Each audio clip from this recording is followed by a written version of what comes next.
are Socialists of Colour. We're a collective of people of colour who are socialists. Some of us are inside the Labour Party, some of us aren't. And we came together to really start to form a space where we can talk about these politics and think about ways of organising both inside and out the party and in trade unions. It's going really well. Really excited for the political education programme that we're putting together. This is the first one. The next one I think will be happening next week, which is about COVID-19 and civil liberties. So keep an eye out for that as well. So today we're talking about BAME organising in trade unions. I'm Chardine Taylor-Stone. I'm a trade unionist. I am on the Equalities Committee at the Musicians Union. I'm also a member of Prospect as well. So we wanted to bring this issue up because obviously it's extremely important right now following the pandemic and what is happening in terms of workers' rights and the things that we're probably going to be facing going forward, and particularly for workers of colour. So for those who might be new to sort of trade unionism, this will be a really good primer for you to get involved. For other people, they might already know about sort of people of colour in trade union history. Just a sort of brief overview. There's a lot to go through, but you know, people of colour have been involved in the trade union movement and have been its heart for a very long time, particularly in the UK, but for many of us, a lot of our families may have been trade unionists and activists in our countries of heritage. For me, my family are all trade unionists in Trinidad, which has a very strong trade union movement. And across the global south as well, trade unions are still going strong. And I think this is something we also need to think about in terms of how we internationally think about ourselves as trade unionists and workers of colour. And so we're going to be going through a few things today. We've got a fantastic panel with us. Roger Mckenzie, who's the Assistant General Secretary at Unison. Kim Johnson, who's the first Black MP of Liverpool, MP for Liverpool Riverside, and also former Unison shop steward and also chair, I think, of the BAME committee, I think, but she will go through that. We have Zita, I don't know if she's with us yet, but Zita is the Vice President of PCS and also National Chair of the Artists Union England, which is a new union that she helped to set up. Really important work going on there. Daniel York Loh, who was on the Equity Minority Members Committee. They're an actor, writer, filmmaker and musician. And then we'll have Taranjit Chana, who also I know very well, is absolutely fantastic organiser. And she is the Secretary of GMB Race, National Race Lead at GMB, member of TUC Race Relations Committee, and also member of TUC LGBT Committee. So we've got lots of fantastic, really experienced trade unionists here. So I'm really looking forward to speaking and hearing about what they've got to say. So each are going to speak for 5 minutes, and then we'll have a panel discussion with some questions from me, and then we'll open it out to you guys. And if you want to answer a question, you can put it into the group chat, or if you're on Twitter, then please just use the hashtag SOCZoom. That's SOC Zoom hashtag. So we'll pass over to Roger first, and then we'll get through. Thanks very much for the opportunity to join you today. I should start off by saying I don't really recognise and I don't like, frankly, the terms BAME, BAME, person of colour. I don't appreciate those, and I'll explain why, because that for me is one of the fundamental things about what we need to do, and it's a developing a solidarity. And it's about developing some politics into what we're doing. And black was never about a description of the colour of our skin. It was a description of our politics. And if we think that this is just about us meeting together to exchange food or something, or to see which music we like, then we're missing something really fundamental. We are under attack as black people in this country. In fact, We are under attack internationally. I see Glenn Watson from the RMTs on. He circulated something to me this morning, which I think was very, very important. He pointed out, he reminds us that the place with most Africans outside of Africa is Brazil. And Brazil, they are killing people, just as they are killing people through this pandemic in this country and in the United States and across Europe. And if we don't understand the politics of what's going on here, then we're missing something massive in terms of the strategies that need to be developed to do something about what's facing us now. Now, I understand not everybody wants to call themselves Black, and that's absolutely fine for people who don't want to do that. But for me, it's an important part of my political identity. It's an important part of who I am. And it also goes to the method, I think, and the strategy that I believe is one of the most important methods that we have to help us to deal with the issues that we have. And it's called Black self-organisation. And for years now, for virtually the whole of my working life, this is something that I've been involved in, not because I've got loads of time, loads of extra time to devote to meetings, but it's the time that was necessary to devote to building solidarity, to the time that was necessary to build the politics that now shapes me and who I am and the contributions that I make across the movement. It's about reminding ourselves that unless we stick together as Black people and understand the politics that drives against us, whether we're at work or whether in the trade union movement or whatever political party we're in, then if we don't understand that and pull together, organise together, stand up together and fight together against these things, then we are missing something major. We will never, in my view, be able to develop the strategies that are needed. Years and years ago, I was part of an organisation called the Labour Party Black Sections. At one time, I was chair of the Black Sections, but most of my time was actually spent building Black self-organised groups across the trade union movement, because I might be fairly senior now within the trade union movement, but I'm under no illusions about what we face. I've seen too much of it. I've faced too much of it. I've had to endure too much of it over the years, where people ignore us all the time. And when they're not busy ignoring us, they're busy trying to find ways of undermining us. And the only way that we can stand up against those things is we're organised. I'm responsible for organising within Unison. But frankly, if I wasn't responsible for organising anywhere, I'd still be organising. I'd still be standing up and trying to make sure that we are together and that we build power for Black people wherever we are. Because for me, that's what organising is. I was asked to say something, and I know I'm running out of time, but I wanted to say something about people ask me, well, what's it like being a senior Black person within the trade union movement? Well, it's hard, actually. And at times it's really bloody lonely as well, actually, because you're looking around for some help, and quite often people will say that they're there for you and that they're willing to support and give you some guidance and help. And then it's just left for you to do. And that comes to the bottom line point that I want to make. We do nothing, we achieve nothing if we try and do these things singly and on our own. We survive, not just survive, but we flourish. We have a chance of building power for Black people within our communities, within our workplaces, within our trade union movements, within our political parties, if we act collectively. And we're not just looking for the latest hero to come over the hill to our rescue. It's not like a film where somebody just appears in the nick of time to our rescue. We win when we stick together and we stand up together and we organise together. And that's the message that I want to give to you all. Thanks very much for listening. Thank you, Roger. That was fun. Can everyone hear me? Yes, thanks, Roger. That was fantastic. Thank you so much. And it's really invigorating to hear that. You're such an inspirational figure to some of us younger trade unionists in the movement. So thank you so much for joining us and bringing your experience to us today.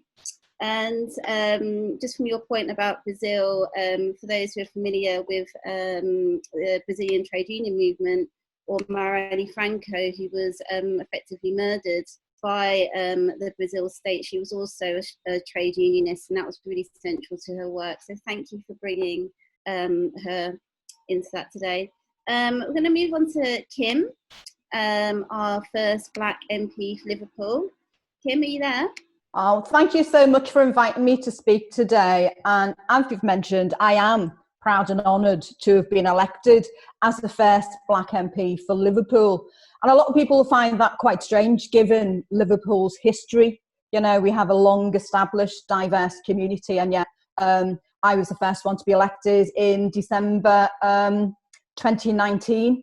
You know, and I just wanted to pick up on a couple of the points that Roger's just made, because I was going to talk about, you know, definition and the word abuse, the word black. And I am a Black MP. I was the deputy chair of the regional and national Black members. And in Unison, we only use that term because, as Roger says, it's about a political position, you know. And I think the use of BAME, I think it dilutes and takes away the strength of the movement that we should have. And growing up in Liverpool as a mixed race person, you know, I was identified as half caste, quarter caste, as coloured, you know, and all of that's gone. And so using the term black is as a statement for me, you know, and as a part of my political education growing up in Liverpool, you know. And I'll say a little bit about that, you know, in terms of my political education was created while on demonstrations in the city, while we were fighting against the police, you know, who were getting picked up for sus and stopping searches, you know, and fighting the council over, you know, significant inequality. And I'd have to say that, you know, I'm a pensioner nearly, you know, and it kind of, it grieves me to the point that at this age, I'm still standing here fighting for all those things I fought for as a teenager. You know, I got involved in the party politics only 2 years ago because I was really upset. I'm very, very angry still at the lack of underrepresentation for Black people in this city. You know, we have 90 councillors and only 6 are Black. So that was one of the reasons I got involved. I was elected as a Black members officer. And so the first thing that I wanted to do was to increase membership, but also increase participation, because I think that is key and crucial. And let me tell you though, my involvement in the party wasn't a very positive experience. You know, it wasn't welcoming, it wasn't encouraging, you know, and I can understand why so many people don't want to get involved in the Labour Party. But as a gobby Black working class woman, you know, I'm always putting myself forward to do things, and I would often find myself in the position of being the only Black person at events, and that included the Labour Party, but even more so in Unison. You know, the Northwest Unison region is one of the largest regions in the Northwest. We have significant Black populations in the Northwest. And yet I would often find myself being the only person at meetings, regional meetings. I attended for the first time the women's conference in Bournemouth last year before. I lose track of time. Anyway, it was recently with another Black woman colleague. We were the only 2 Black women represented in the Northwest. You know, from my point of view, that should not be happening. You know, and it's issues that I've raised within the Northwest Regional Committee, you know, to the point where we set up a special project to look at our underrepresentation in all strata of the union in the Northwest, but also in terms of employment. You know, not many Black people were employed within Northwest Unison, so we established this project, but nothing happened to it. It kind of fizzled out and it went nowhere. And so I think that is an example of unions kind of saying what Roger's just said about being ignored and being undermined.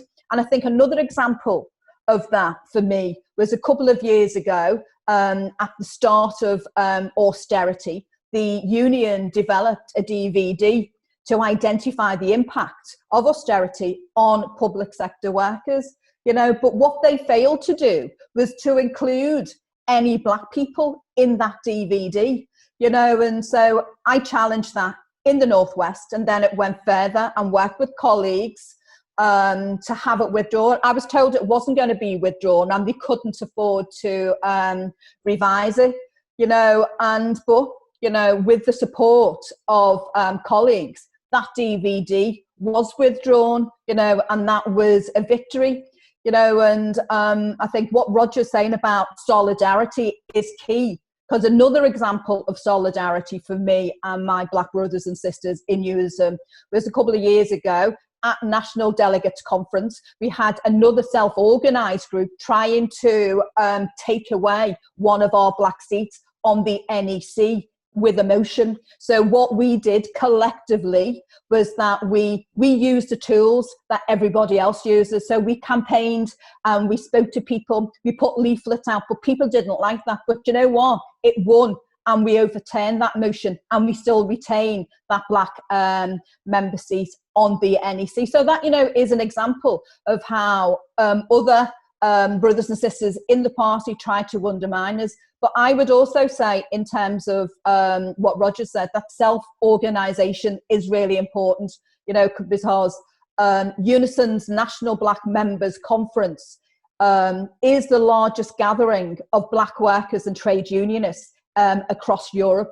It provides a safe network opportunity and an opportunity for people to come together to find out what's happening in other parts of the country and to gain some solidarity and some faith that things can be done. And having the opportunity to meet together is really important.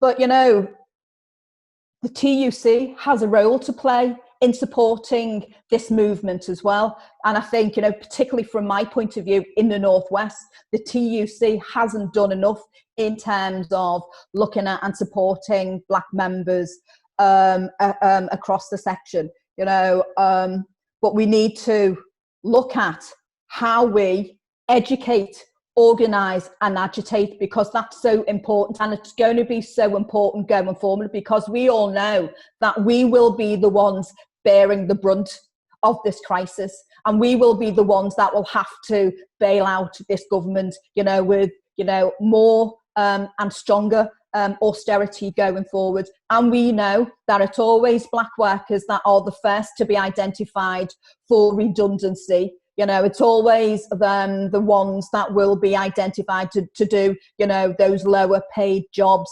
And so we need to be looking at how we become, far more organised and in a position to challenge both within the Labour Party and both within our unions, and we can only do that when we're collective, but it is very difficult, because we are so underrepresented in the workforce as well. My union used to be able to meet with members very easily, but however, the branch that I was involved in, we have 200 employees, and it's very difficult because of outsourcing of services within the local authority. So we need to be thinking a bit more smartly about how we get out to people and encourage them to join a union. And if people are on this call who aren't in a union, I would urgently suggest that they do that, because workers' rights are going to be severely diminished and attacked by this government going forward. I'll finish there, Hon, because I'm getting a bit aggy now.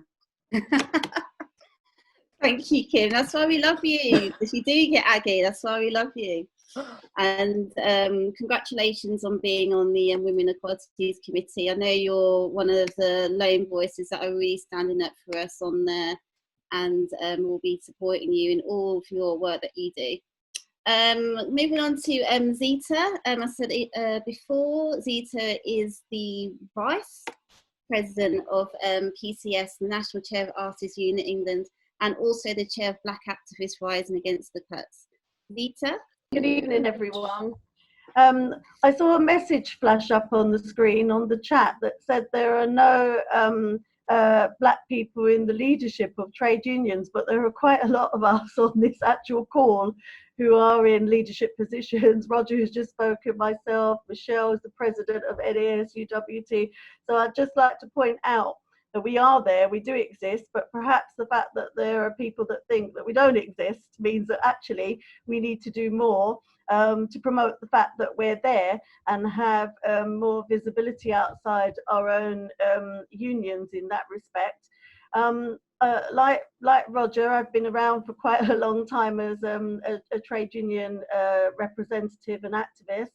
And actually Roger was the race equality officer for my union when I started off as an activist. So he was instrumental in working alongside me to challenge the fact that black structures at the time were being blocked in a predecessor union of the one I'm in now.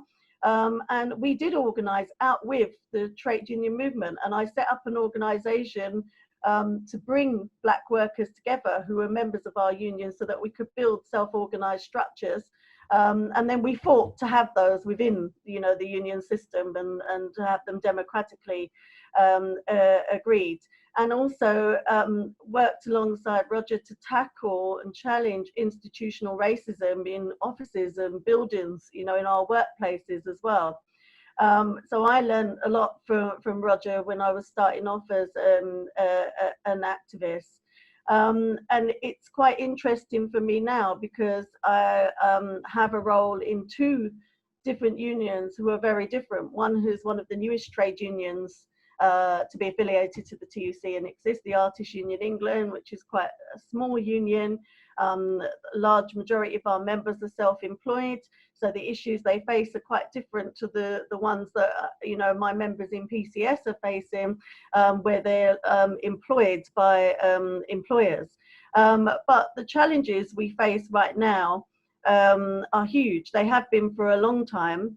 And it's one of the reasons why I co-founded Black Activists Rising Against Cuts, Barrack UK, which is actually 10 years old next month.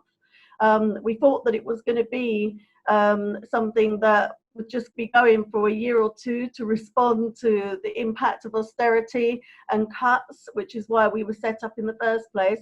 But actually we're still going 10 years later because the discrimination and injustice that black communities and black workers are facing has deepened throughout that period.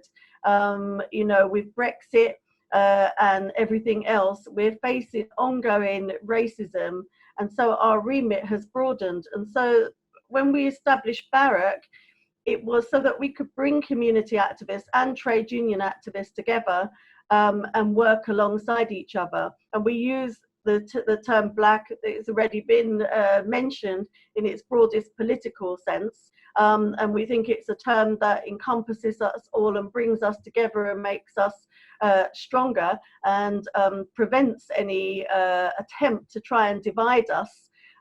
It's really important, when we're talking about trade union structures, has already been mentioned, sometimes it's quite isolating, particularly, if we're the only one there.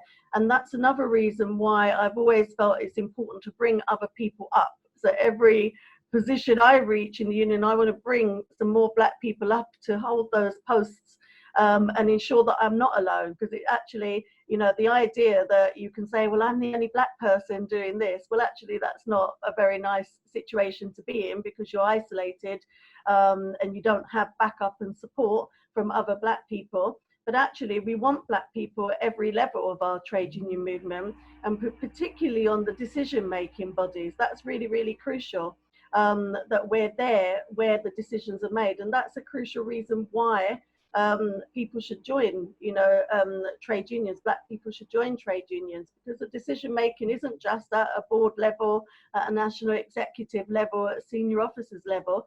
Decisions are made by every member. Once you're a member, you have a say and a vote in who's elected, in what you say on the pay offer that's coming through in your workplace, and so on and so forth.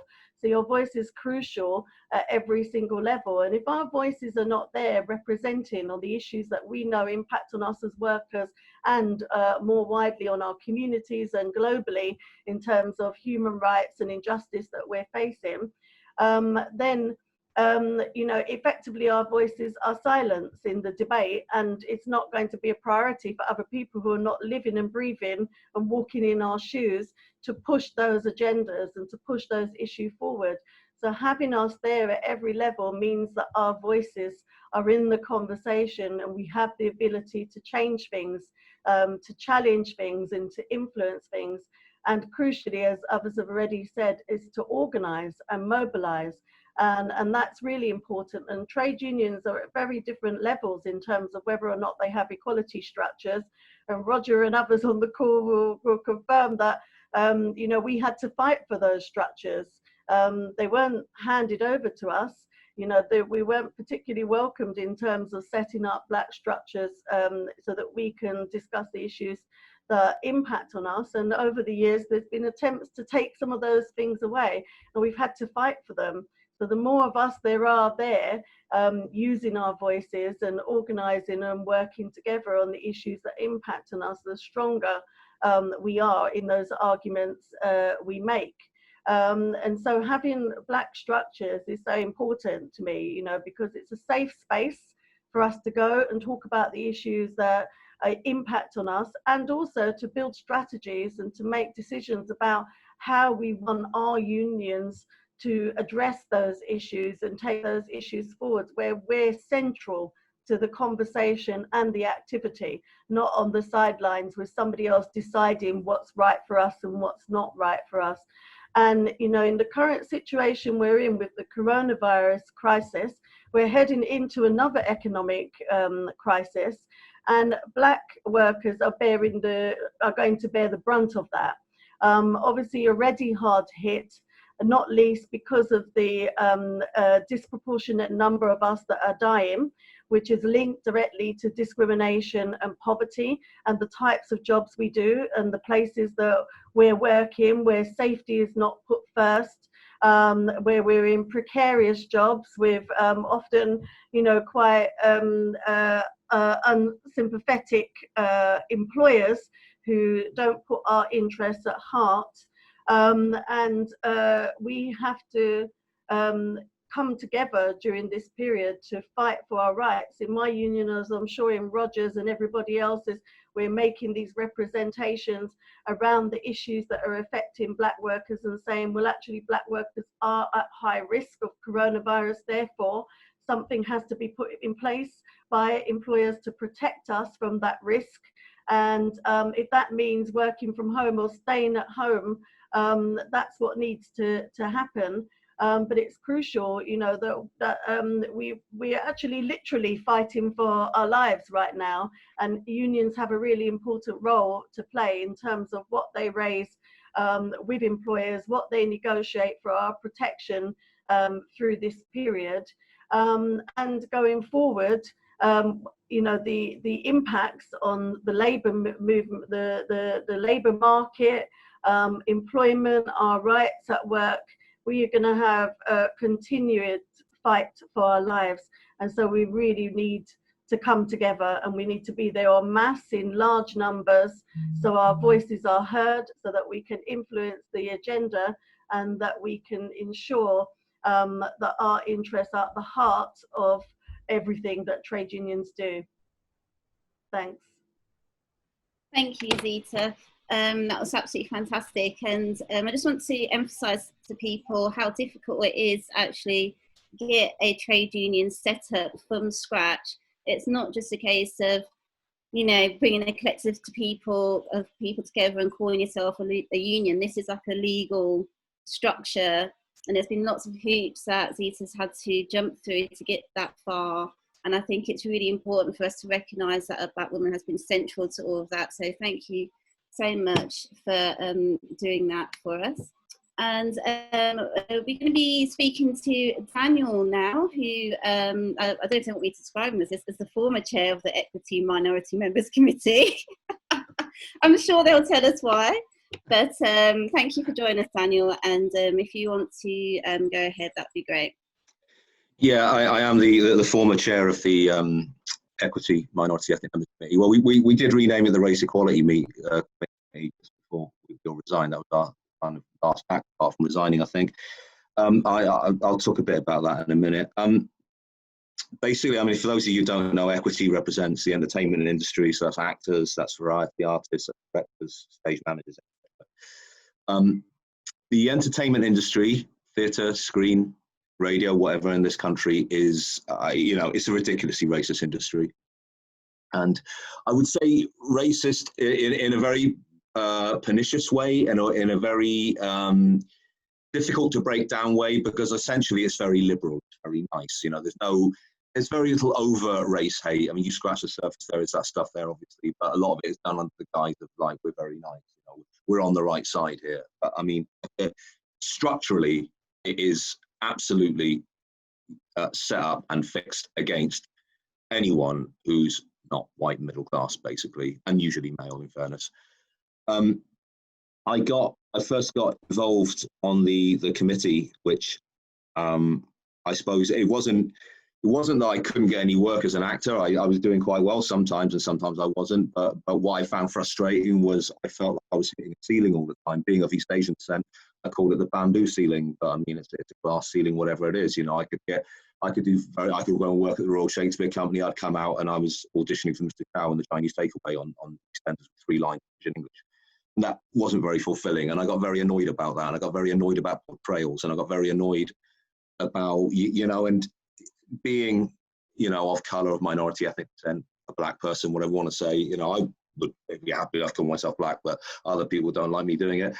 And I would speak to a lot of other actors about this and a lot of other writers, and they all share the same frustrations, but very few of us have prepared to speak up, because our industry is also rife with blacklisting or perceived blacklisting. I don't quite know. I mean, there is a sense that you don't want to get a reputation for being awkward or difficult, and to be an awkward or difficult black person is off the scale worrying. And, to argue, to call that stuff out is very hard sometimes. But I got myself elected onto this committee, which, I mean, and I say elected, there were years when we didn't have enough to stand for election on that committee, because that is the fear of people speaking out. That is the fear of people organising around those issues in that industry. But we kind of put it up, and we worked really hard, and we were able to shift our union from a position of, I mean, I can't even tell you, one of the other big problems we have is the trade union itself, equity. I'm not sure the exact figures were. I know a few years ago, it was something like, I think it was less than 1% of the membership, was minority, less than 1%. It was ridiculous. And I think it still is quite bad. And there's a problem there. And they, the senior management know there's a problem there. And they would like to change that, but do they know how to change that is another question. I don't know. So all the stuff that people have been saying about being talked over, about being ignored, about being, I mean, a lot of that, to say, the campaigning that we've done has been quite traumatic, felt quite real sometimes. I ended up stood outside theatres a few times, getting spat at, getting abused on social media, all those kind of things. It's got quite testy and quite hot and quite dangerous. But we have, I mean, there's no doubt we've changed the industry in the last 6-7 years. We've changed the industry. Now, you might look at it now and think that's a ridiculous thing, but, looking to where it was 8-9 years ago, believe me, we've changed it a lot. And the thing is about this, is I will say this, it's sometimes seen as quite a trivial thing, but portrayal in our arts and media is massively an issue, and it's massively important. And I'll give you a reason why. I suspect some of you might have read a book by Zita Holbourne called Why I'm No Longer Talking to White People About Race. The bit that got me, I mean, a lot of that book made me drop it, like wow, it really is. Really got me was the final section of the book where Rennie interviews Nick Griffin, who is, I don't know if he was the leader of the British National Party. I don't know if he still is. I get confused with the movements of these, right-wing fascists. Basically, I don't quite know, but he was at one point, and she interviews him at the end of the book, and it's extraordinary how much of that interview is Nick griping on about what's on the TV and about how miscegenation is being force-fed, how mixed relationship being force-fed to us, how diversity is being forced down our necks. And as people were saying here earlier, I think we're in the fight of our lives. Basically, there's a massive culture war all across the planet, and a massive a journalist friend of mine called a white lash. There is a kind of backlash against the improvements we've gained, and I think that's kind of reared its head lately, and it's going to go on rearing its head. So it's important that Equity as a trade union steps up to that. The reason we resigned en masse is there was a little contretemps with a certain very well-known acting committee who appeared on Question Time recently, and our committee took it upon ourselves to critique him on Twitter, which then resulted in him threatening our union with a lawyer, and they folded and apologised to him. And I don't know, we felt as a committee we were left with no option. We have to walk away from that. There's no way I'm apologising for saying that. I think someone who behaves in what I would consider, you know, bullying with racial overtones, misogynistic overtones on a public platform, to me, that is, I consider it disgraceful. So I think I'm allowed to say that. And I think our committee, who represents members of colour, is allowed to say that. But, you know, that's what happened. So we resigned in protest. So I am standing for the Council of Equity, because I do believe, like everyone's saying, we have to get in there and change it, and we have to be representative. We have to have our voices heard. So I'll leave it there. Thank you. Thank you, Daniel. Thank you so much. And yeah, I mean, I've worked in the arts for a very long time, but now I'm studying law, so I left. So, and it's probably for those reasons. Before we move on to Taranjit, someone brought up a question about not seeing any Black women in this conversation. I am Black, both my parents are Black, so that's that. Kim is Black and Zita is too. So I don't think it's fair for us to be going into a conversation about who is Black and who isn't Black when we are talking about, when this is meant to be about a space for solidarity and working within a trade union movement.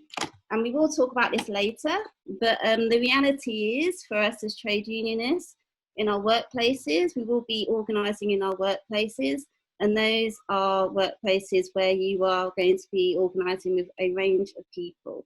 So just please be aware not to erase anybody's Blackness or their identity throughout this conversation. It's actually quite hurtful and offensive. So just moving over to Taranjit, if you would like to. Taranjit I've known for a very long time. It's one of my queer LGBT sisters, and has also really encouraged me to get more involved in the trade union movement. So Taranjit, if you'd like to go ahead, please. Thank you so much. First of all, I just want to thank Chardine and all of those at Socialists of Colour in organising this really important event. It's so important now that we get involved in the trade union movement, and just talking about the ups and downs of being part of a trade union as a Black person, Black worker, and also about working where it's often institutionally racist, and constantly having to remind comrades of the Black issues involved. And I just want to say that I'm a member of a union, so I have a full-time job, but I do all my membership, my other work in voluntarily in my spare time, and I'm branch secretary of the local branch there. And I think the most important thing is about the term Black, and I just want to reiterate everything everyone, all my comrades have said about Black. It is a political term. It's something that brings us all together, a common denominator. And as a refugee who came to this country not speaking a word of English, I remember in Birmingham, where I grew up, the solidarity of Black people in a community coming together against racist murders. There's Blair Peach in London. We also had Gurdik Chagger and Stephen Lawrence, all coming together as Black members of the community. One common. And we also need to make the global connections as well, across in terms of racism. And I think a lot of the stuff has been covered, and that's the thing, when you're last, you sort of get the last bits. So I'm going to try and cover what are the cons, what are the bad things of being part, as a Black person, being part of a trade union. Not taking race as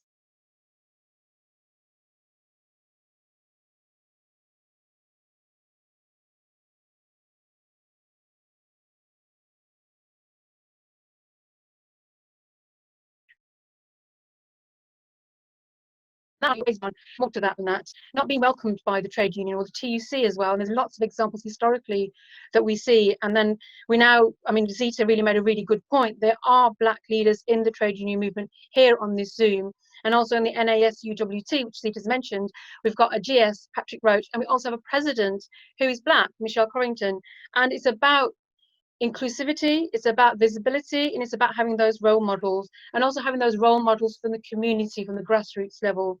And historically, we also need to remember that the cons are that Black people don't probably join is because the historical failings of the trade union movement supporting black workers. You know, when it came to the immigration laws in 1968 and 71, the TUC opposed the immigration bill then, which restricted you know, migrants coming into this country.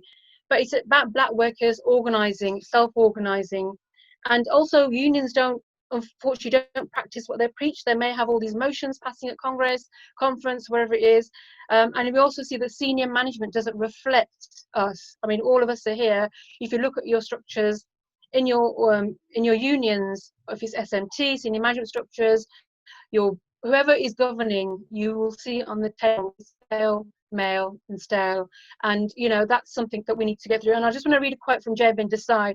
Jane Desai was led the Gromwich dispute in 1976 in Willesden, and what she said when she was with her comrades outside TUC headquarters when it came to an end in 1978 in November, on a cold November day, when they went on hunger strike. She said that what began as a fight for union recognition has ended up with us challenging our own union. And I think that will then lead us on to what's the positives of being part of a trade union movement. The positives are that, you know, it's protection for us. As black workers, we need protection. And in the workplace, due to the systematic racism that we face, and it's a black working class who have had the strong ideological basis for their struggle, and powerful communities who support that fight, and that's something that we need to hold on to. And we can organise. I mean, this Zoom meeting is this is black workers, black community organising together. We've got to remember that I think it was around in the 1930s, 1936 in Cardiff, where we had the first probably union of black workers, the Siemens workers in Cardiff, and they organised against the colour bars they had in those days.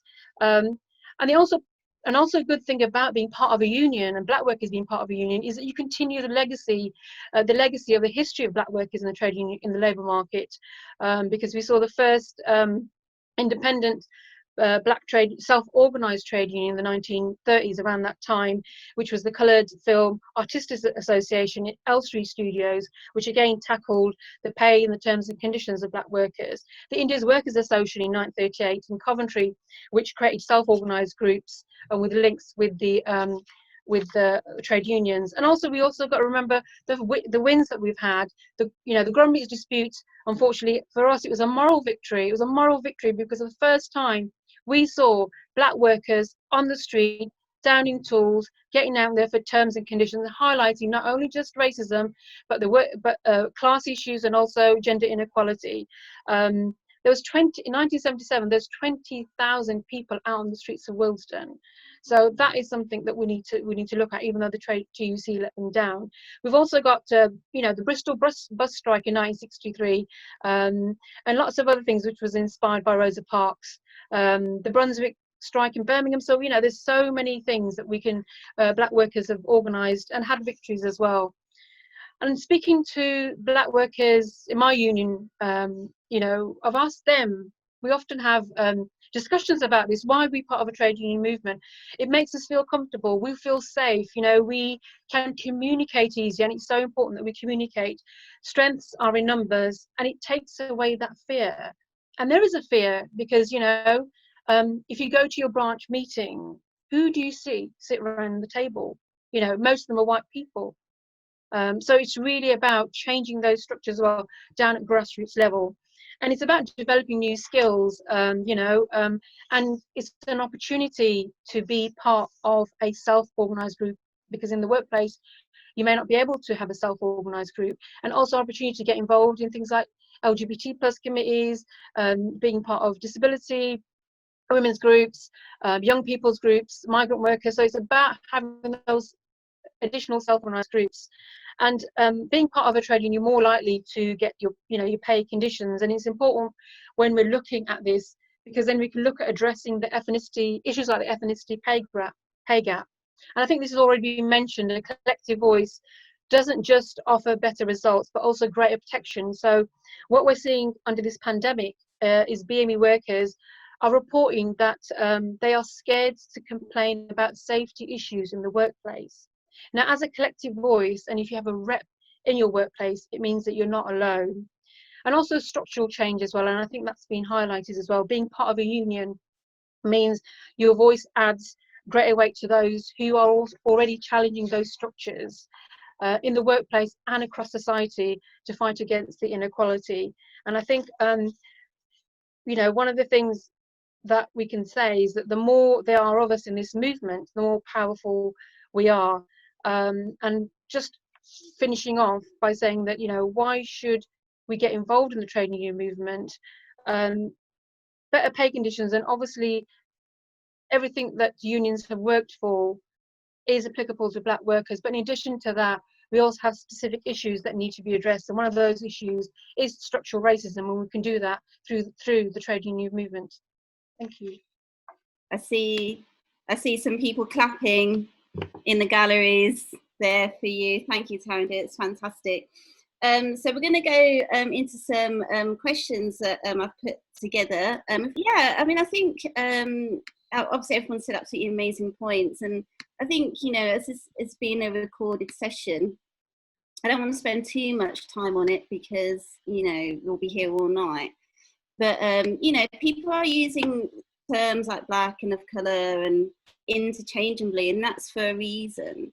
And that reason is not necessarily to do about ethnicity, it's about a collective working. So we don't necessarily use that in Socialists of Colour, we use the term of colour. Some people use black, some people might want to use BAME if they want to, but we can have a discussion about that as an institutional term and all the problems around that. But I think what is interesting that's happening is as more people are getting involved in the trade union movement, there are realities around organising across race, and what does that mean? And just going through my own experience of being an organiser, I started off being very much within that kind of narrow kind of idea of what it meant to be black and what that meant when I was organising Black Girls Picnic a couple of years ago. And lots of people started doing it across the world, and it was through that process that I actually started to think about what does it mean for us to be part of a system that's systematically racist.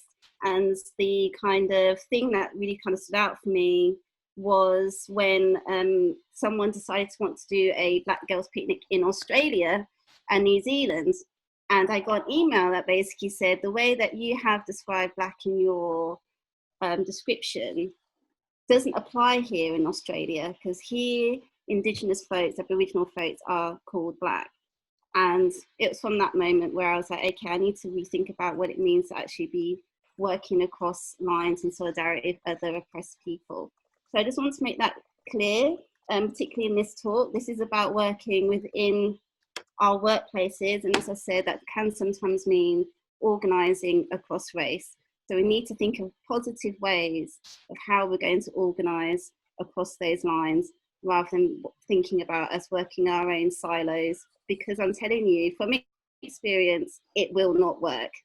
It won't work. So if we're going into some questions now for our fantastic experienced trade unionists. And how have you dealt with these challenges when working in the institutional racist environment, and you've had to organise with maybe a racist colleague or that sort of thing in various trade union workplaces? So how can we encourage best practice, and how can we hold those people to account whilst actually doing successful industrial action? I've actually had to deal with quite a lot of cases of institutional racism in sectors, or in particular offices or workplaces.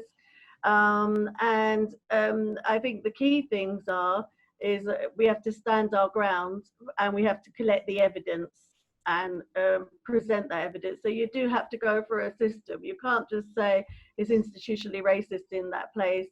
You know, and that's that. Actually, a lot of the time, people don't even recognize that it's institutional racism that's happening. So one of the things we do in trade unions is to monitor the types of cases that we've got coming in, and who is bringing those cases, because you can have black people, people of colour, whichever term you want to use, who've come to the union with a problem in the workplace, but they haven't necessarily identified that it's a race discrimination case, or it's even anything to do with their race. And sometimes it is, sometimes it isn't, but it can be institutionally racist, both ways that comes out of it. What we find is when we identify, let's say in a particular directorate in a large civil service department, every black person working in that directorate has come to the union and said, I've got a problem at work, or I've got an issue at work, and I need some help with this. This tells you that there's a problem.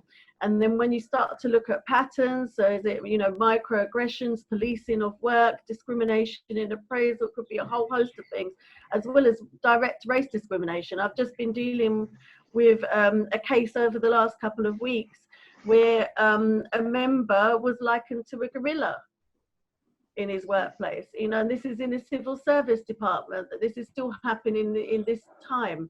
So when you see that there are patterns, that's why having systems in place is quite important, actually, and processes of how you take stock of what's happening where. And you have proper structures set up and committees, you know, locally, where you can share information, not breaching confidentiality, but you're actually documenting what type of cases you've got and what the issues are. And Roger's left now, but actually some of the early cases I did of investigating institutional racism and producing the evidence were with Roger. And one of the things we used to do is actually to set up meetings, and often people didn't want to come forward in the offices. So we would go to a local Greasy Spoon cafe or a coffee shop or whatever it was nearby and say to people, we're going to be here all day, and you can come and see us, and you can give us evidence in confidence of what's been going on in the workplace. Because actually what we found out is back in the day, sometimes the racism wasn't just to the staff, it was to customers who were black or people of colour as well. So it's you know, tackling the issue from both perspectives. What would often happen is the employer would say, well, we want this information, we need to know who's making this complaint, we need their names. And we would say, no, it's institutional racism.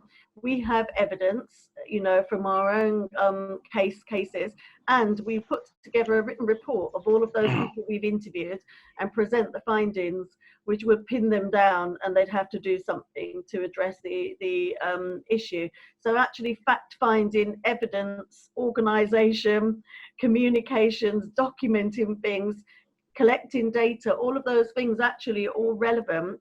And often what you find is the employer will say, well, how do you know? We don't know, you know, what the ethnicity is, because we've got a really low turnout, you know, in the ethnic monitoring of this area, and the percentage is too low to be able to identify. And we'd say, well, actually, we can identify because we sat down one by one with our members, you know, and where they have identified that they're a black or a person of colour or whatever it is.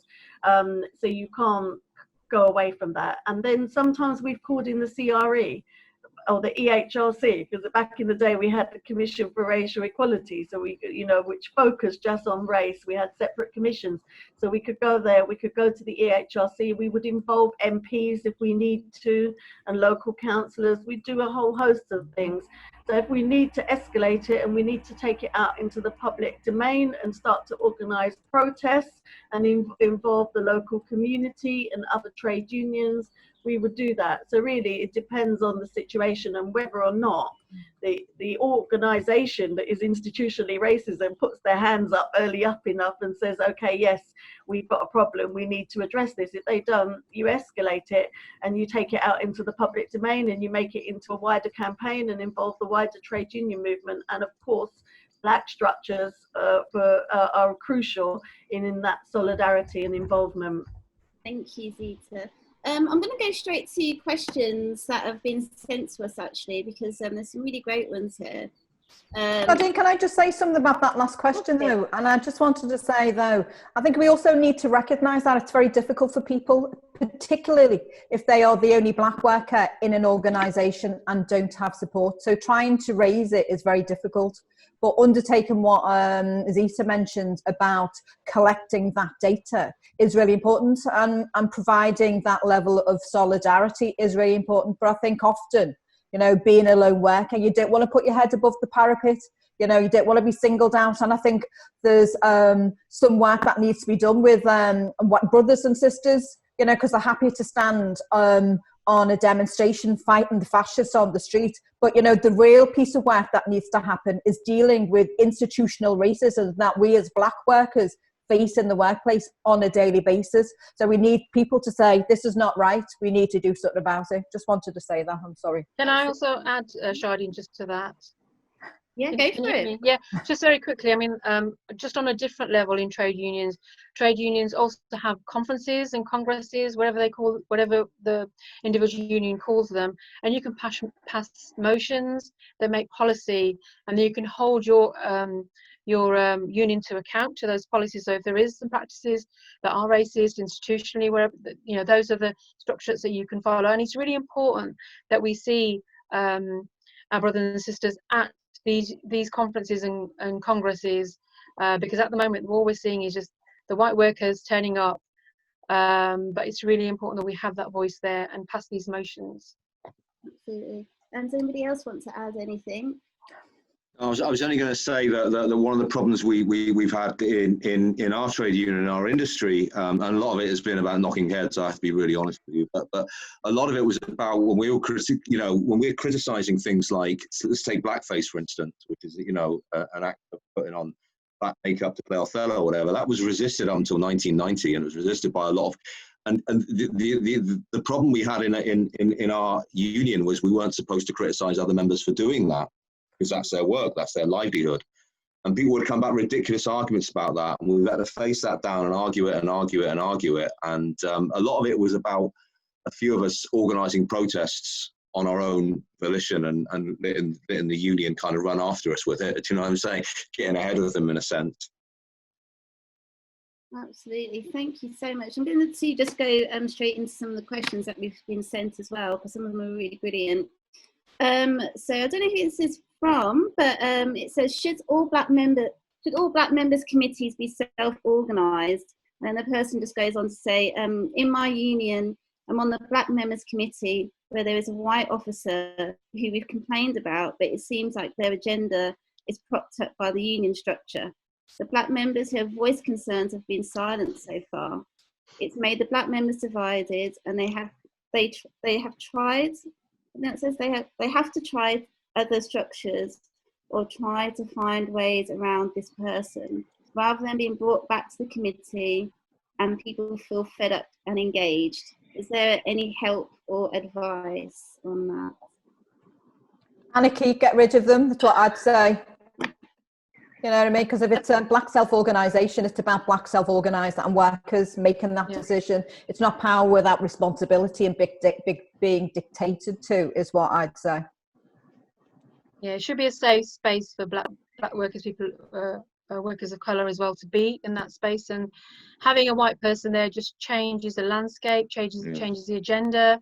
You know, people, you know, we close down, etc. So yeah, absolutely. How do you tackle that? I mean, it has happened, and it's when black workers, workers of colour organise themselves, they need to be in a space where there is no white people there.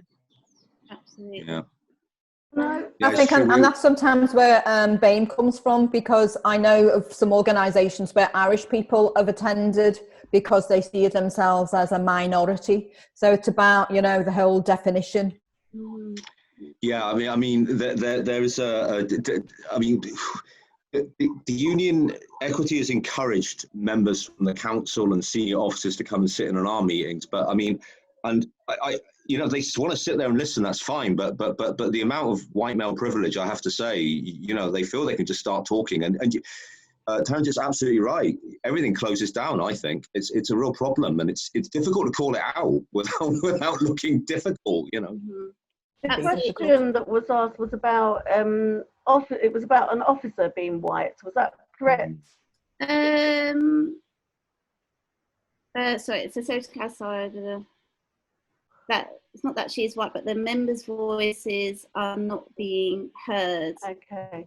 So I think there's a white officer that isn't engaging or listening to the black. Okay, I thought that it had been like I thought you were saying that a white officer had been Yeah, imposed. I thought And that's what obviously it that is. would be, if it's a self-organized group, then it should be for that group to elect their own chair and so on. What you might have is a full-time officer support, and that may end up with somebody who's white working for the union, which I think is just something slightly different. It might be still that makes people uncomfortable, if they're not feeling that it's a completely safe space.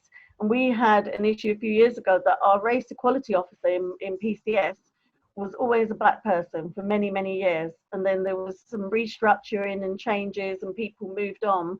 And we ended up with a white full-time officer as the race equality officer for the first time.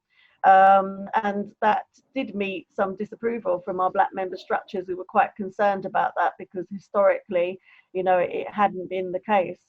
So we are still in that situation now, that we have the full-time officer is white, but our chair and vice chair and editorial board and so on is self-organized group. So black members are the only people that can vote to elect the people that hold those positions. So the leadership of the black structures, the person who's a full-time officer is in a support role, not to actually lead what we do or decide what we do. And just in case everyone's like super new to all of our trade union talk here, so if you're a member, you can join a committee or hopefully get elected onto the committee, as I am with the Musicians Union. But then there are also employees of the trade union, and sometimes they do like the kind of admin work and stuff and kind of keep everything running and all that sort of stuff. So in case anybody's confused about what we're talking about there, just to make that clear. But I mean, these are things that we need to talk about, because it is, there's so many terms and it's such a big structure that sometimes when you turn up to a new meeting, it can go so quickly, all these motions, and no one actually really knows what's going on. So I do think trade unions have to come up with some ways to actually sort of teach people about how the structures work. And people end up dropping out because it's so overwhelming, and sometimes it can. Sometimes a deliberate thing. Yeah, totally. Because we're dealing with lots of gatekeepers a lot of the time as well, who prevent people getting involved and moving on in the organisation, because that has been a major issue of Unison and black members when we're at conference constantly talk about white gatekeepers who prevent them from attending conferences or being able to be elected into positions because it's been held for a long time by certain people. And trying to break down those barriers, again, is sometimes very difficult if you don't have support and solidarity from others to help you do that.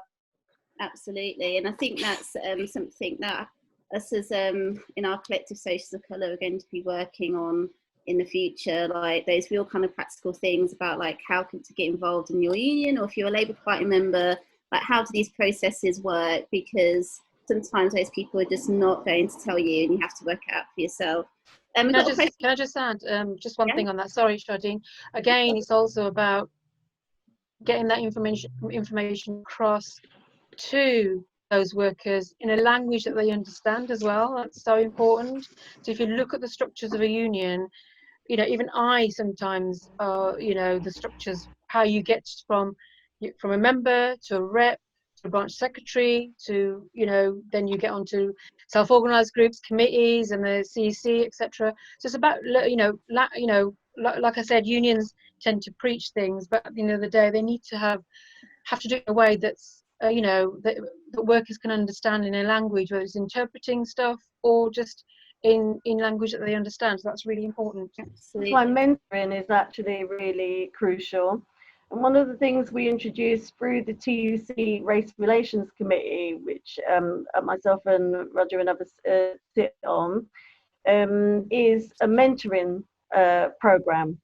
So that newer black trade unionists, for many, that have to be in the same union, could look on this database choose somebody that they wanted to mentor them and find out more about the structures and how to get involved. And one of the things I did years ago was design a course which was entitled something quite long, like how to participate in decision making and democratic structures of a trade union.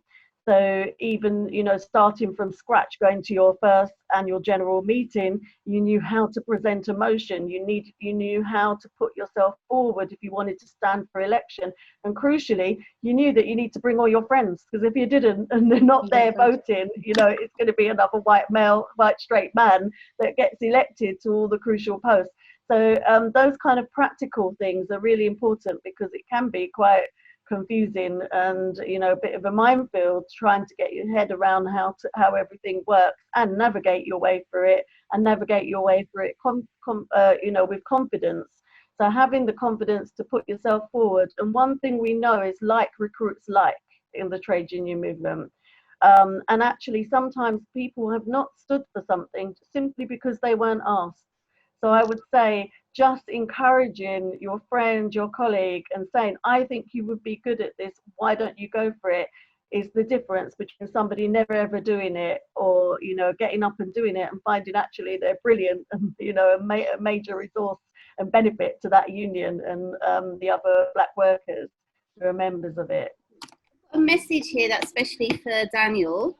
It says, often black and of colour performers have to create their own work outside of dominant entertainment industries and economic streams. How can equity better recognise, support, outreach, and engage independent self-produced theatre by black and of colour theatre practitioners? And also, what are your thoughts about back credit for performers of colour who have been performing in non-traditional work and venues? What was the last one about credit, sorry? Back credits? Back credits. I'm not sure that, let me answer the first one.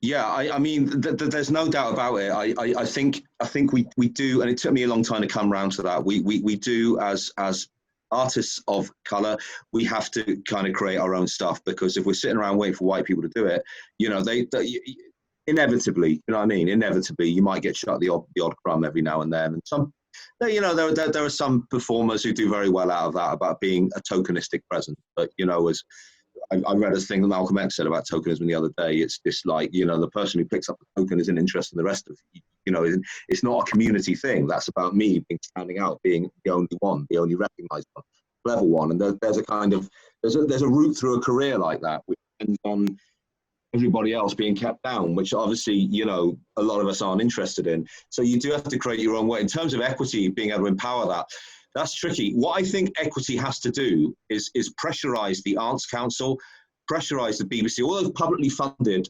organisations, that they need to be, you know, the Arts Council have made strides in that. They've basically said to theatres, you need to put diversity at the core of everything you do. But there has to be, you know, there's a sense that, I mean, like when you go out in London, right, there's a lot of theatre, but you know, which is very diverse. You go out into the regions, it's not quite the case. And there is a perception that it just won't sell there. And maybe in the age of Brexit, it's quite dangerous for us. But you know, there is a sense that we you know, if you're going solely on a kind of box office commercial thinking, and I would suggest it's a very limited box office commercial thinking, because there is work that is taught out there. My friend Dawn Walton had a play all around the country called Black Men Walking, you know, about black men hitchhiking. And it sold out phenomenally everywhere it went. You know, I myself, you know, I did a play about the World War I Chinese Labour Corps. We took it down to Plymouth. We played at full houses. They absolutely loved it. It can be done. It takes chutzpah, it takes vision, it takes imagination, and you know, it takes people opening their eyes and opening their minds. And it's going to get more and more difficult coming back after COVID. You know, our entire industry is going to get decimated if we're not careful. It's a massive cash injection from the government. And, you know, we all know they found hundreds of billions in the banking sector. They're going to have to find it for our cultural asset. And we can't just allow them to roll out a very safe programme of stellar casts full of famous white people. We just can't allow that to happen. Yeah. Absolutely. And I think who does equity fully cover again, Daniel? It goes beyond actors. Who else does it go for? Variety artists, which covers everything from comedians to burlesque dancers to all sorts. Dancers. It covers stage managers. It covers theatre directors, opera singers. It's anyone who's basically in the performing arts. It doesn't cover writers though. That's the Writers Guild. But I mean, there is a sense that I think equity has to pressure the Arts Council. The Arts Council has to be pressured into doing that. We also, I think, we have to reform the Arts Council. In fairness, we've got a case where bureaucrats are deciding what gets funded. I think that needs to be put back to artists and people who are more representative, frankly. Absolutely. I think we need to be working on maybe putting some sort of, I'm sorry, a cap, but if your organisation isn't representative, the organisation, not the people on the stage. Yeah. How often we see set shows or where they're just sort of bringing out performers of colour, but then actually their entire organisation is white. Yeah. The Arts Council needs to be considering how they might need to be cutting back on some of those organisations' funding. Definitely. And some people might think that's a bit strong, but actually it's been going on for so long now. The carrot isn't working, so we need to be moving to the stick. Yeah. So I'll just move on from there. And we've got another question here for everybody. Any tips and advice on how to give the values of trade unionism to young people at the beginning of their working lives? You need to provide them with information first, Chardine, in terms of, I think people have misconceptions, don't they, of what a union is, and the perceived idea is that, we're just about dealing with disputes and stuff, but about providing a different narrative to young people, and talking about, the different roles within the union. I think one of the other speakers mentioned before about the different roles within unions, the different self-organised groups. And I think, for me, it's talking about internationalism, which is very key and crucial, for unions and for workers, particularly in terms of the green agenda and the impact that it has in terms of the likes of Africa and India in terms of climate change, and changing people's perceptions about that, and just encouraging people to get in, and join a union, because it is about the protection of workers' rights, is what I'd say. I think that it's really, really important actually that we do engage with young people and start really, really young. Because we're an ageing movement. You just have to look at, our structures and see who's sitting on all our committees, and that will tell you straight away that we're an ageing movement. But what quite a number of unions, including one of mine, ECS, have is very, very vibrant and strong young member structures. And who is young slightly changes from one union to another. So it's under 28 in my union, but I've seen some go up to 30 and some just below. But that's actually really, really important, because it's a way for younger people to join unions and to have a voice and be involved. And we found that actually it is organising on some of the issues that Kim has mentioned. So, for example, around climate change, but also around housing, because housing is a crucial issue, for young people currently. So actually unions engaging and organising around those issues does attract other young people to be involved. But I also think, we've always had this unions into schools programme, but we need that replicated and to be running, across the whole education programme, into schools, into universities and so on. And I think, yes, we need to make sure that those hidden stories of our involvement and what we've done historically, and those who came before us, when I say we, we're talking about the whole movement. And I'm featured in an exhibition at the moment, which is women activists over a period of 140 years. And actually it made me think it's a really, really good resource, because the tour has had to be stopped because of coronavirus, but they've put the exhibition online. And the whole reason behind it is that we would be archived in the Bishopsgate Institute, so people, future generations can access it. Actually, we need something like that replicated, you know, for the contribution of Black people in activism, in trade unions and wider in the UK, because archives are really, really important. Now we can document things. We have technology to document things in a way that we didn't before. You know, things go on YouTube and social media and whatever. It's quite easy to pick things up from the internet. But historically, you know, that resource wasn't there. So if we don't archive those histories and the contributions, and actually the exhibition I'm in does include, you know, people of colour and their contributions, like for example the Sari Squad are featured in it. And how many of you know about the Sari Squad? I think that's like, you know, one of those histories. One, two, yeah, a couple.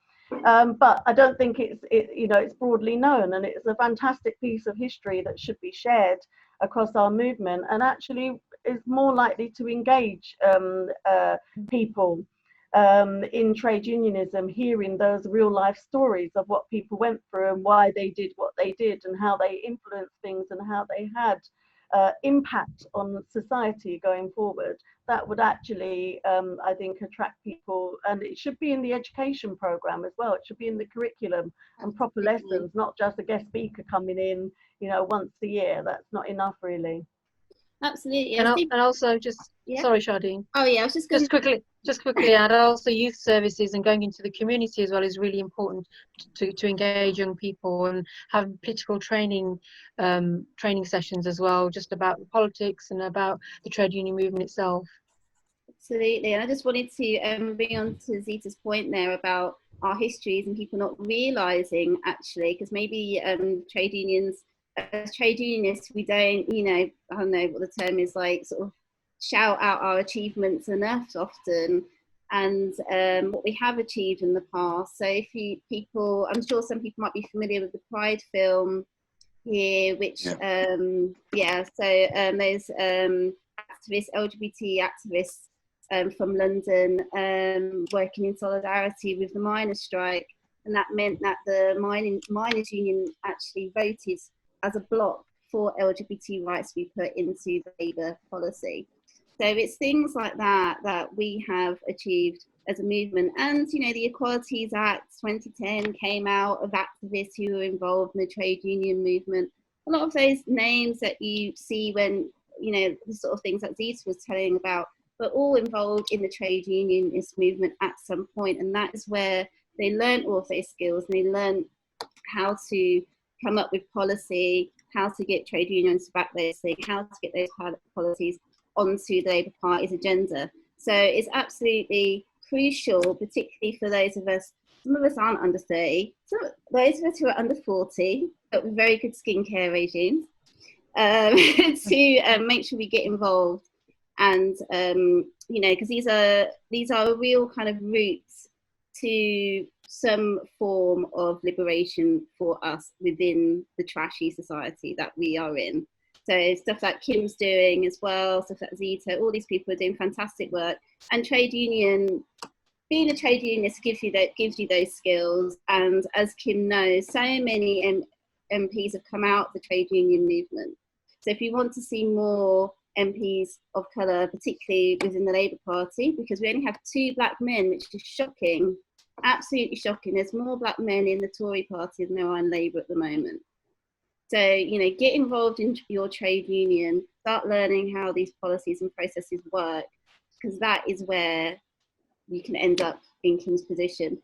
We've got 2 more questions. We're going to finish at 7:30. I've got a question from Liam here. It's about sort of non-traditional unions. So what can we do, including non-traditional trade unions that have successfully organised and won rights for migrant workers? So that would be international workers of, I think it's Great Britain. Okay. It is, and United Voices of the World, who I'm a huge fan of. There's been occasions where traditional unions refuse to engage and work together with these groups. And what does the panel think about that? Well, I think we should be working together. And those unions have done fantastic work. And so, for example, some of the facility staff, you know, people who are like cleaners and security guards and so on, are members of that union in the workplaces where, you know, my members are based. And so we try and work together and campaign together and bring solidarity, you know, to join the demonstrations and so on, and understand that some of those or those unions that you mentioned are not affiliated to the Trade Union Congress, and they're not affiliated out of choice. And so I think that's where there have been this issue of some unions not working with them, but that's not the way I would approach it, or either of my unions approach it. We work with everybody, you know, we have the same interest at heart at the end of the day. And actually, I think it's quite interesting and changing the face of trade unionism that you have these newer unions that have evolved and are not part of the sort of dinosaur structures that we're all used to, you know, working within, and are bringing something new and vibrant and interesting, and actually mobilizing and organizing people in ways that nobody was before, and workers that were sort of the forgotten part of the workforce, you know, that weren't getting that organisation and representation. So I think it's important that we all work together, and actually across our sectors and our workplaces, we're probably going to have, for most of us, we have workers that are in more than one union. So it's crucial if we want to organise around an unsafe workplace, for example, that we all come together and work together on that issue. I think we have to recognise that we have to do things differently, but yeah, we have to work together, you know, because we do have 0-hour contracts, precarious job roles, you know, Uber and these type of workers, you know. And I mentioned before that, you know, as a local authority, it was very easy to engage and work with members because often we were all in one building. But now, you know, because of outsourcing, there's lots of different organisations, so it's about how we engage with those workers that don't do 9 to 5, you know. And there's issues about, you know, the cost of being in a union. A lot of people don't have disposable income to join a union, so it's about looking at how we do things differently, but working together to support those initiatives. Yeah, just to say, I think, yeah, working together and solidarity, and we've seen that happen in history. So we've got the Grumbic dispute where we had the miners come out, the dockers come out, we had other unions coming out in support of migrant workers on terms and pays and conditions. So yes, it's working in solidarity with other unions, because the issues are the same: 0-hour contracts, precarious work, etc., as workers of colours that we have. Absolutely. I think we're gonna just maybe wind up a bit, and just anyone's got any final points on why, if you met someone like me, joined a workplace, and I was like, oh, I'm not interested in joining a trade union for whatever reason, what would you say to encourage someone like me who's not a hardcore socialist, as you all know? We'd have to say, you know, what our hard-won workers' rights have been as a result of trade unionism. You know, things weren't handed to us on a platter. You know, what we've got, we fought for, and we still have a fight to go. So it's talking about, you know, sick pay, maternity pay, you know, working, you know, reasonable hours, all those things that people take for granted now, you know, were hard-won fights. You know, and it's about letting people know that that's what we did and we still need to do. Yeah. And it's also... Sorry, go on. Yeah, I was just going to say, just adding to what Kim has said, is that also to say that there's other issues joining a trade union, having a self-organised group where you can bring up other issues that affect workers of colours, like health inequalities, both in the workplace and outside the workplace. And I think COVID-19 is a real good example of what's happening. I mean, we know that even before COVID-19, workers of colours and black workers have organised in the labour market, as we've seen. But what we're seeing now is that, you know, key workers, you know, if we hadn't had key workers, there wouldn't be bus drivers, we wouldn't get our deliveries done, we wouldn't get all these, you know, health service, park attendants, we wouldn't have any of that. This country would have come to a halt. So, you know, for those, that's why it's really important to join a union, to get better paid conditions and to tackle those issues that affect workers of colour. So we know that immigrants and workers of colour get the job done. So join a union. I mean, all that, and also what you were saying a minute ago, Chardine, you know, all the achievements of the trade union movement. Because let's face it, there's an awful lot of vilification in the press. I mean, we all saw those headlines of Daily Mail, you know, basically vilifying teaching unions, just appalling. But what I did hear about that was one of the teaching unions put on 7,000 members just last week. So I think people are waking up to the fact that we're going to need unions to protect us, especially workers of colour who are completely. I mean, actually, I get quite upset at the way migrant workers are just being decimated by this thing. And we need to be protected, and we need to be together on this. And I think I would really emphasise those points. And we were originally about to be going to be joined by Ricky Jones from the TSSA. He wasn't able to make it. And the TSSA is mainly transport workers. And he's going to talk to us a bit about the campaign that they were doing around the woman, I think her name was Belly, Belly, yeah, and then contracted COVID-19. So these are some of the campaigns that are happening in trade unions. So if you're not a member, if you are a member, I definitely say to check out, maybe get in contact with some of the people who are speaking on here, who are in unions that are relevant to you. We should be retweeting some stuff out on Socialists of Colour as well. Come and join us. And I think that's going to be it. Next week, as part of our political education programme, we'll be talking about COVID-19 and civil liberties. Those speakers are Gracie May Bradley, I think, from Liberty. We have Dr. Adam Elliott Cooper, who's an academic from Greenwich University. And we also have Imani Robinson, who works in, I think, charities around drugs. That will be chaired by Neil, who's also part of Socialists of Colour. So make sure you sign up to that event. We're going to be having more of these events going forward, and we'll also be informing you about campaigns.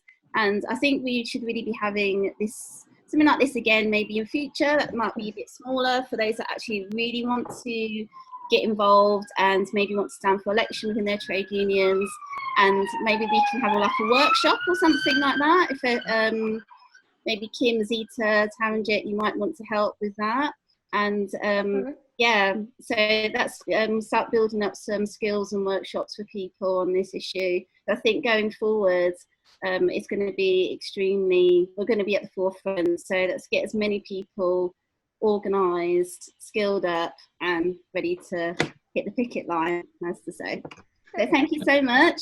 Thanks for organising. Thank you. Thank you. To all the other Thank you. speakers. Take care. Thank you. Bye. Thank you. Hey. Bye. Bye. Bye, everyone.